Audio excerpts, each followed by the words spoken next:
Donald Trump just wrapped up a disastrous cabinet meeting. It lasted 4 hours. I watched it all. I'm going to bring you the lowlights in a very abbreviated form. Here, Donald Trump talks about there's an army of black women who say they love him so much and they want him to invade their cities with the National Guard. Play this clip. You have a force of black women. They're like only Trump. They want Trump to come in. And you see them, they're all over the place in Chicago. Then Donald Trump talks about California Governor Gavin Newsom and says he's really good looking, very handsome, but he has something going on with the hand, some hand action going on there. Here, play this clip. Can't handle it. You have an incompetent governor there. You have an incompetent governor in California, Gavin.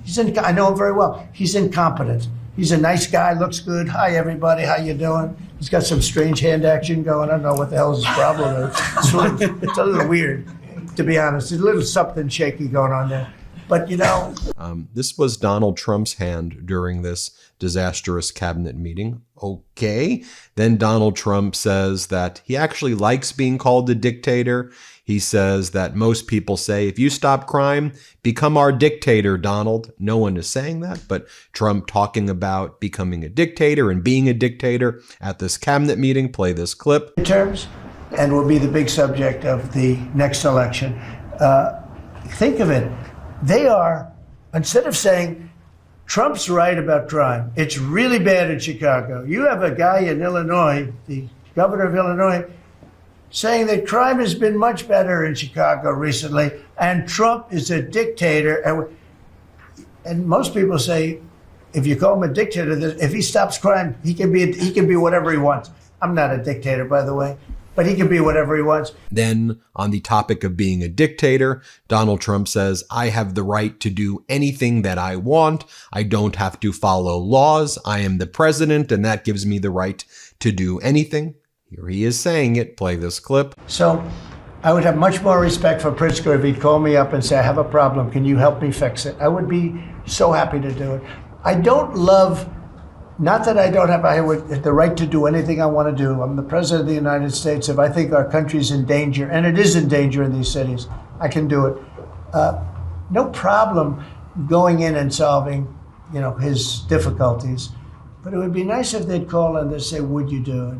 Then Donald Trump attacks President Zelensky of Ukraine, saying he's not innocent. Play this clip. But it would be an economic war, and an economic war is going to be bad, and it's going to be bad for Russia, and I don't want that. Now, I have to also see, because not everybody, Zelensky is not exactly innocent either, okay?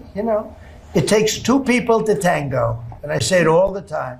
You got to get them together. I get along with Zelensky now, but we have a much different relationship because now we're not paying any money to Ukraine. Then when Donald Trump is confronted with the fact that Sergei Lavrov, Russia's foreign minister, says that Putin will never meet with Zelensky, will never sign a deal with Zelensky, and won't even entertain anything related to Zelensky because Russia says Zelensky is not legitimate. What's your response, Donald? Because you've been talking about ceasefire deals, trilateral meetings, security guarantees. Russia's saying the opposite. What's your response? Here, play this clip. American tech companies. I have a question for Steve Witkoff, if I may. Yeah. This past weekend, Sergei Lavrov was saying that Putin will not sign a peace deal with Zelensky because Russia views him as illegitimate. I'm just wondering if the Russians have been relaying this to your team, if they view Zelensky, as a leader worth signing a peace deal with, if they will. Doesn't matter what they say. Steve can answer, but I can answer too. Doesn't matter what they say. Everybody's posturing. It's all bullshit, okay? Everybody's posturing. Steve, do you have a different answer? I agree with you, sir. Oh, so Donald Trump just starts cursing? Very adult-like. It doesn't matter what they say. It's all bullshit. Come on. Act like an adult. Act like a grown-up. Just try to pretend that you have a position of power rather than behaving in this way. Oops, you can't. Oh, then Donald Trump says that all prices are down. Groceries way down. Energy's way down. Gas, it's $2. All a lie, every aspect. None of this is true. None of anything that he says is true. But play this clip. The wages for blue-collar workers are now rising at the fastest rate in 60 years, which is so important to all of us around this table. The average American worker has already seen a $500 wage increase this year, and there's no inflation because there's been decreases, tremendous decreases, with thanks to Doug and Chris and some of the people, the great job they've done with energy. Thank you very much. And Chris, thank you very much. I see you down close to $60 a barrel, and you'll be breaking that pretty soon. And that has a huge impact. So we have groceries are down. Energy is way down. Energy is way down. It was $4 and $5 for a gallon of gas. Think of that, for gasoline.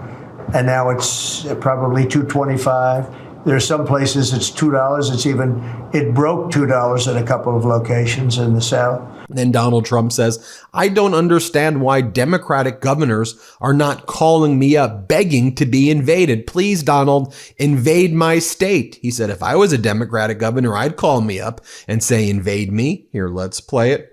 And if I were a governor, a Democrat governor, or mayor or anybody having to do, I'd call up President Trump. I'd say, President Trump, we need your help. We saw what you've done in D.C. in a period of 12 days. This is 12 days. We haven't even started. This is going to be so safe. It's going to be the safest place on earth. Then Donald Trump attacks Ukraine further and says that I'm sure Ukraine thought they were going to win this thing, but Russia's 15 times your size, so you're going to lose. Right? War's very tricky, very horrible. But with war, you never know. Things change. People go into war, think they're going to win the war, and then they get their asses kicked, and they lose their country, and they lose millions of lives. Nobody goes into a war thinking they're going to lose. They go in. I'm sure that Ukraine thought they were going to win. It's going to be, we're going to win. You're going to beat somebody that's 15 times your size. Biden shouldn't have let that happen. Biden shouldn't have. The man was grossly incompetent. He should have never been there. That would have never happened. But you don't go into a war that's 15 times your size. Then Donald Trump says, actually, Democrats love crime, which is not true, but this is how infantile these cabinet meetings are. Let's play it. We're against crime. The Democrats like crime. I don't know why. Then Donald Trump turns to Pam Bondi and says she's beautiful, but it'll end my political career if I say she's beautiful. Here, play this clip. And then I saw this poor, stupid Chuck Schumer, the guy. He looks like he's aged 100 years. And I don't like getting into looks. Looks don't mean anything, right? When you're in politics, looks don't matter. I look at Pam, I would never say she's beautiful because that'd be the end of my political career. Glory. Secretary. But I will tell you. Can you just release the Epstein files, please? Rather than creepily saying that your attorney general you think is beautiful, would be nice if you're attorney general and you stop covering up the Epstein files. Oh, and then Donald Trump says that North Carolina, which you should look forward to, is your grandkids building furniture in factories because we're going to take those jobs back from China, start training your grandkids now how to build things with wood. Here, play this clip. It's so sad, but we're going to rebuild North Carolina furniture and other places, South Carolina too, to a lesser extent. They make furniture, but furniture, we're going to put a very substantial tariff on. We've already announced it. It'll be done pretty quickly. And when that happens, everyone's going to start. I just tell you, North Carolina, go out and start getting the grandchildren and the children, start teaching them, because some of those incredible artists that I knew as young people, they're older people now, but they still have the talent and they have time left. But they're going to be teaching their sons and their daughters and their grandchildren. And it's going to be a beautiful thing to see. It's going to happen like magic. It's going to happen without question. It's not like, gee, I hope it happens. It's going to happen. Really, Donald? Really, that's where you're going? I mean, you realize that China looked at American jobs and said, that's what we want to be, more high-paying, service-related jobs. And America looked at China and said, no, we want those sweatshops and factories here in the United States. No labor laws. Make your grandkids put widgets together. That's what making America great again. And they're not even doing it. Factories are closing and shutting down right now. So even if you say that, that's not actually what's taking place in this country, which of course, Donald Trump lies about everything. Here, Donald Trump says that restaurants are opening again in D.C. They were all shut down, and now D.C.'s coming back to life, when the exact opposite is true. I spoke with the shadow senator of Washington, D.C., Senator Jane. I spoke with the council member and both told me restaurants are shutting down and things have actually never been worse. Here, play this clip. Badly. But, and I bet you see a big difference in the streets right now. And this is only 12 days, but people are telling me they're going out to dinner now. They haven't, I told my friend, but I have a lot of friends that are going out to dinner all the time now in D.C., and they weren't doing it 12 days ago. They would never even think. One of my friends went out 5 times. It was 4 times the last time I told. Now it's 5 times. He said, I love going out to dinner, and restaurants are starting to open again. A lot of them closed because, nobody wanted to go into a restaurant. Nobody wanted to get to a restaurant or even sit in the restaurant. When was the last time you truly trusted the seafood you brought home? I used to question everything from nutrition and taste to sustainability until I discovered Wild Alaskan Company.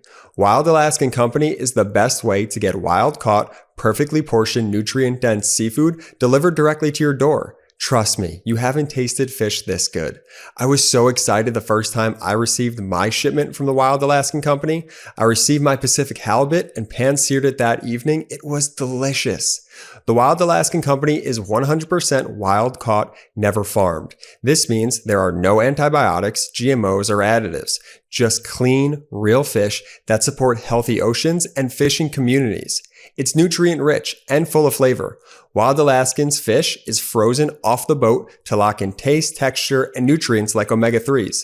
My favorite, it's also sustainably sourced. Wild caught from Alaska, every order supports sustainable harvesting practices. And your membership delivers flexible shipments, expert tips, and a truly feel-good seafood experience. If you're not completely satisfied with your first box, Wild Alaskan Company will give you a full refund, no questions asked. No risk, just high-quality seafood. Not all fish are the same. Get seafood you can trust. Go to wildalaskan.com/Meidas for $35 off your first box of premium wild-caught seafood. That's wildalaskan.com/Meidas for $35 off your first order.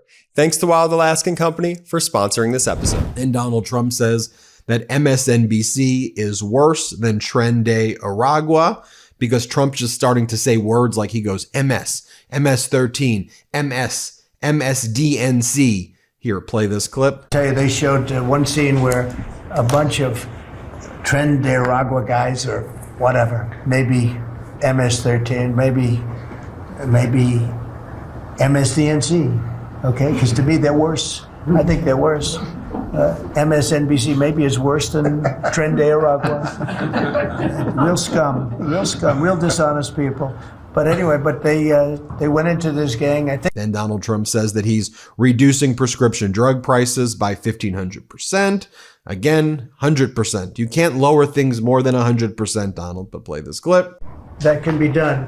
Is favored nations, Bobby. And we're not talking about a 25% cut or a 50. We're talking about a 1,500% cut because people go to Europe to buy drugs and they come back with drugs, prescription drugs, normal, not, I don't mean the bad drugs, I mean prescription drugs. And then Donald Trump says that foreign nations are paying America trillions of dollars right now, literally trillions of dollars. Here, let's play this clip. Thank you, Brooke.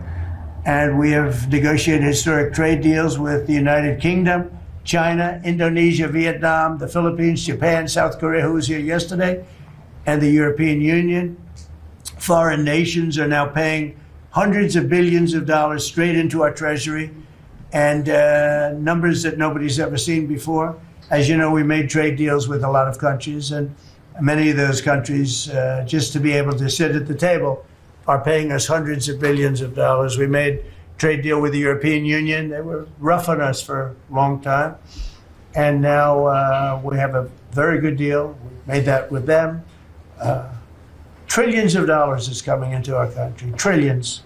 Far beyond billions, trillions of dollars. Wouldn't you say, Scott? Yes, sir. And in a short period of time. They have to buy $750 billion worth of our energy product. Energy is great. We have more than anybody else, and we're using it. Oh, and finally, Donald Trump says that he brought in hundreds of millions of gallons in water to put out the fires in Southern California back in January, which again is a total lie. Donald Trump released billions of gallons from reservoirs in Central to Northern California, which are in no way connected at all to Southern California. And after the fires were 100% contained, so you got rid of water that was needed by the farmers in a completely different area of California. But Trump brags, I did it by force. Look how strong I am. I'm invading American states and I'm using force to drain water into areas where it shouldn't go. Play this clip. But I think that's actually just an excuse. I actually think these people are sick. There's something wrong. So we send hundreds of millions of gallons of water a day into the Pacific Ocean. They turn a valve and the valve heads out, and we turn the valve back. I actually had to do it using force. We turned the valve back and now they have water, but not as much as they should have, because they should. And I'm telling Gavin Newsom by this conversation right now, turn the rest of the water on. Turn it on. Then you had this suck up fest. This part got really weird in the cabinet meeting, where then you had all the cabinet members start praising Donald Trump in the weirdest anti-American Kim Jong-unist way. Here's Kristi Noem. Let's play it. Kristi? Well, Mr. President, first of all, thank you for the opportunity to work for you. And you committed when you ran for president to make America safe again. And today, the average family and individual that lives in this country is safer than they've been in years because of what you've done. Here's Tulsi Gabbard. Let's play it. And they could never make America great again, but we are doing that. Congratulations, you found some interesting things, Tulsi. Sir. She's becoming a bigger and bigger star every day. She found a lot of good things. Go ahead. Thank you, sir. As we approach Labor Day weekend here, this is just such a great opportunity really to recognize your leadership as a true champion for working people.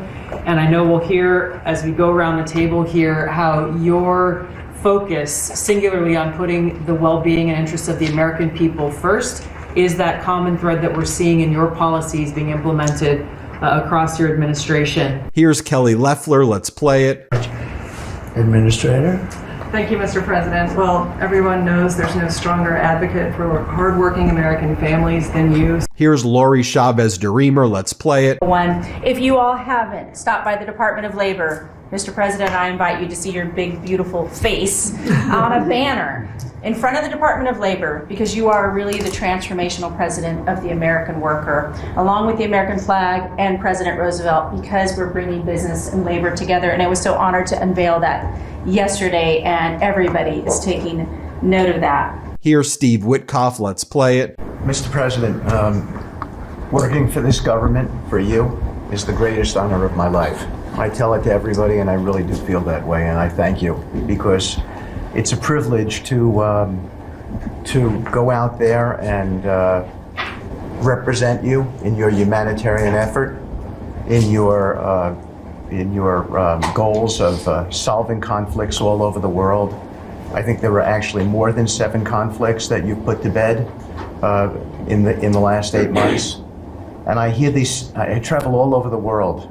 In Hostage Square, they talk about you reverentially. It's really quite amazing. I sometimes wish. Oh, and by the way, here Howard Lutnick, Donald Trump's Commerce Secretary, just wanted everybody to know that when we control the modes of production, that's not socialism at all. That's capitalism. When the government takes over private business, that's capitalism. Here, play this clip. Right? The Biden administration had given $11 billion to Intel, given it to them. Done. Corporate just gift. And you turn that into really, it was like less than 5 minutes of conversation. And Intel agreed to give us 10% of their company, which of course was worth $11 billion. So it's not socialism. This is capitalism. Doug Burgum sucking up to Donald Trump. Let's play it. Terry, you have breathed life back into the profession of law enforcement. Your respect for law enforcement is so incredible. It's making a difference. Here's Marco Rubio sucking up to Donald Trump. Let's play it. You've been great. Thank you very much. So Marco, go ahead. Well, Mr. President, first of all, everyone's made this comment already and needs to be echoed again. You were elected as the president of working Americans, and that's why this Labor Day is so meaningful. For me personally, this is the most meaningful Labor Day of my life as someone with 4 jobs. And so...